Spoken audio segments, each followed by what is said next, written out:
The current global landscape has absolutely affected game development. Many games have been delayed over the last 12 months, including a couple games coming to the Stadia platform very soon. We'll be talking about those. We'll also be talking about Hideo Kojima, one of the biggest names in all of gaming, who had very positive things to say about cloud gaming. And Apple has finally admitted why xCloud and Google Stadia will have problems coming to iOS devices.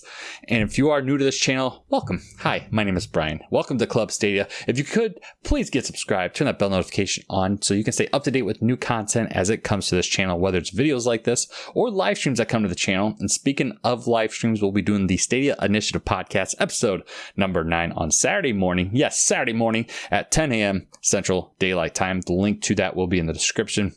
Also, if you could do me a huge favor, drop a like on this video, as that is the easiest way to support me, and it also will let other people find this channel just like you did. Right at the beginning, we talked about games being delayed coming to Stadia. Now, this first one may disappoint a lot of you, but here's the thing. This is the one that we know for sure is not just a Google Stadia problem. This isn't because it's coming to Stadia and it's harder to develop for Stadia or whatever the case may be.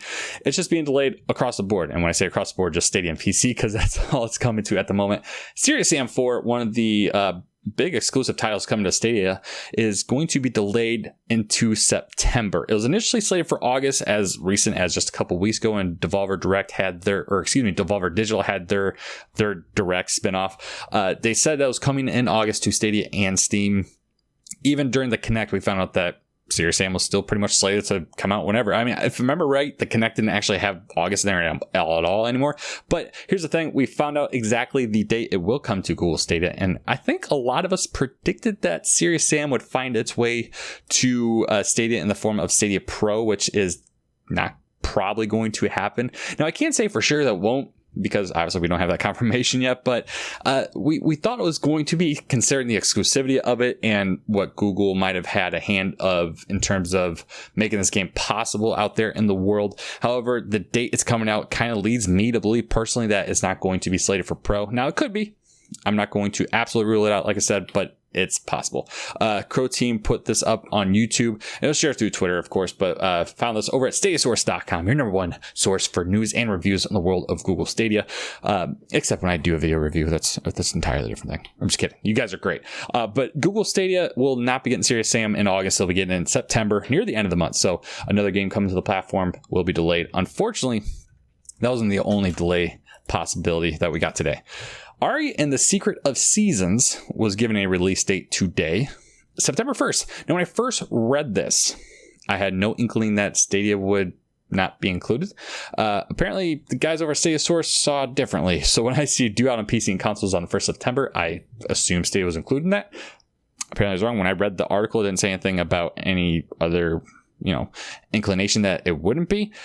However, Lee over Stadia Source reached out to the team behind Ari and the Secret of Seasons, which is a game coming to us from Modus, asking if it will be coming to the platform on September 1st still. And he had this reply saying that they were not in charge of the port. They will find out. And from what they had heard, it will not be released on Stadia on September 1st. Now, when you get a response like this, especially from a team that's not actually handling the game itself, I don't want to say for sure this is confirmed, but this is I guess, good a source as any when it comes to whether it would be or not, unless it was actually straight from the horse's mouth. But I take this one with a grain of salt.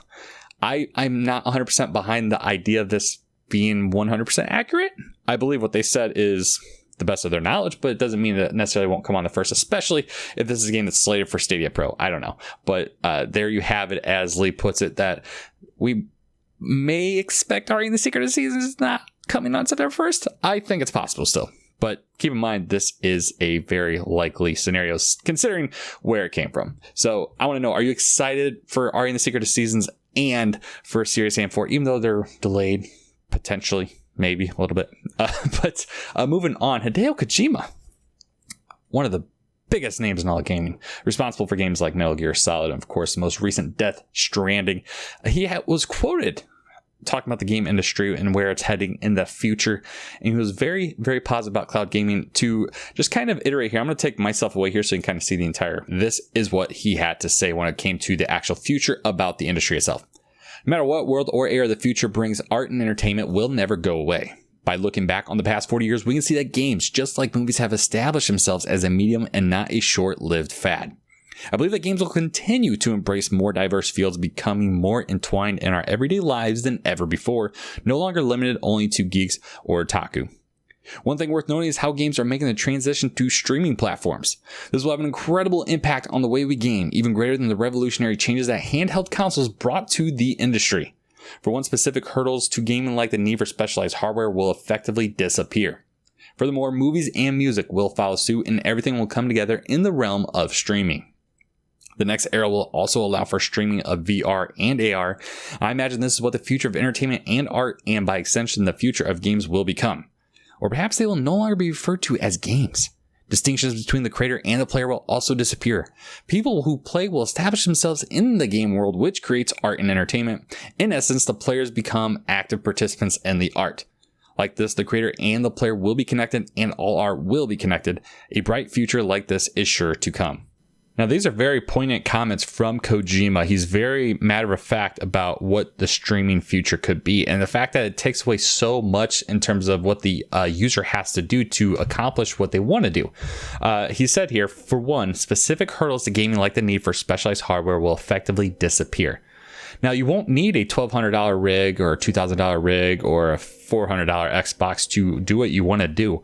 All you need is some way to connect to the internet, and there you go. That's pretty much all you need. That's what will get you in the door with xCloud. It's what will get you in the door with GFN. It's what will get you in the door with Stadia and whatever cloud gaming platform shows up in the future.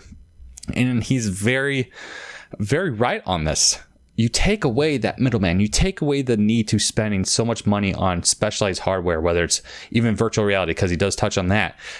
To jump into VR, I believe if you want to go with the PlayStation version of it, it's about $200 for the very, very minimum on top of the console itself. So maybe you're spending between $500 to $700 on a VR setup for that. Or if you're going with maybe an Oculus, chances are you're spending $400 on that base cost, and then maybe the computer to actually run it on top of that. So having the possibility to stream VR, whether that is actually truly possible in the near future or not, that would be huge. You take away a huge cost for the end user. And this is exactly what he's talking about. So what do you think of Kojima's comments? Are they right on the money, or is he off the mark a little bit? Let me know your thoughts in the comment section down below. And the biggest information today was that Apple finally told us why that Stadia and xCloud are just not a part of their ecosystem, whether you want to believe them or not. I think this is a huge talking point. We're absolutely going to be talking about this on Saturday morning, but I'll kind of give you just a quick rundown. This is what Apple had to say when it came to why xCloud, and this is kind of where it all started, because, xCloud, to be fair, is in a much more popular state than Stadia, and it has a little bit of a better reception just based on the service and what it provides itself. Now, whether it comes to the technicalities of it, I don't think it is better than Stadia, and even the value proposition, I don't think is that much better. But that's not here or there. This is why it happened. I'm just letting you know this is why it's finally in the news. But we officially, while we might have known unofficially, Apple's finally come out and said this is why. The App Store was created to be a safe and trusted place for customers to discover and download apps, and a great business opportunity for all developers. Before they go on our store, all apps are reviewed against the same set of guidelines that are intended to protect customers and provide a fair and level playing field to developers. Our customers enjoy great apps and games from millions of developers, and gaming services can absolutely launch on the App Store as long as they follow the same set of guidelines applicable to all developers, including submitting games individually for review and appearing in charts and search. In addition to the App Store, developers can choose to reach all iPhone and iPad users over the web through Safari and other browsers on the App Store. So, the reason why you won't see xCloud or Google Stadia on Apple devices anytime soon is because the games individually aren't matched up with Apple and their ecosystem, meaning they aren't submitted to them. They aren't given a thorough review of what they can do. And a lot of it, they can lean on the whole security aspect of it, or maybe the content of itself. But our good friend Chris over at Sounds of Stadia made an excellent point today on Twitter, saying that, maybe there's something like an electronic software ratings board that can do this kind of thing for them, which maybe there's more to it. I don't know. But Apple saying this is almost disingenuous, I think. of course, maybe I don't know the full story here, but considering they have their own game subscription service, and whether you want to say it's nothing like xCloud and it's nothing like Stadia, which the Apple Arcade really isn't. It's really its own animal. It's not offering like these full-fledged AAA titles on there. It doesn't do that. Now, a lot of people think that this has become an anti-consumer, that Apple is just pushing these services away so Apple Arcade just doesn't fall into the abyss, which I think absolutely would happen if this would go through. But they're leaning on that games have to be reviewed individually. And it has to do with, my opinion, I believe it has to do with the fact that subscribing through these apps isn't done through the actual apps themselves. And Apple's losing that cut, that 30% cut that they absolutely need. And whether they actually get that cut through what they have now, I don't know personally, but I want to know what your thoughts about Apple essentially just blocking it. Do you really think there's a conspiracy here? Do you think it's because Apple Arcade is the thing and that's why they're blocking it? Well, I don't want to diverge all my thoughts right now because we're going to be talking about this on Saturday. So I just want to get this out there in case you hadn't heard about it, that Apple finally came out and said, this is why. And I'll leave the link of the article in the description. So if you want to read the entire thing about The Verge talking about it, this is being covered widespread right now. xCloud, of course, is in the news because they announced their release date. We'll be talking about that on Saturday as well. But I want to know what your thoughts about everything. I know we went over a lot of stuff. We went over some game delays. Hideo Kojima went over the Apple App Store and why xCloud and Google Stadia will not be on there. But let me know your thoughts down below. If you haven't already, like this video, get subscribed, share this with a friend that was, well, maybe they're on board as an Apple user, but guess what? Now they can't because they can't use xCloud or Stadia there. So tell them to go get the new Samsung phones coming out. Tell them to get the Google Pixel 5 that's coming out. Switch them over to Android. All right, just get them to do it. That's where you can do so many different things. Just do it. I don't want to push purchasing preferences, but Android destroys iOS. Yeah, I said it. I want to thank you. Stay safe. Catch you down the road and party on.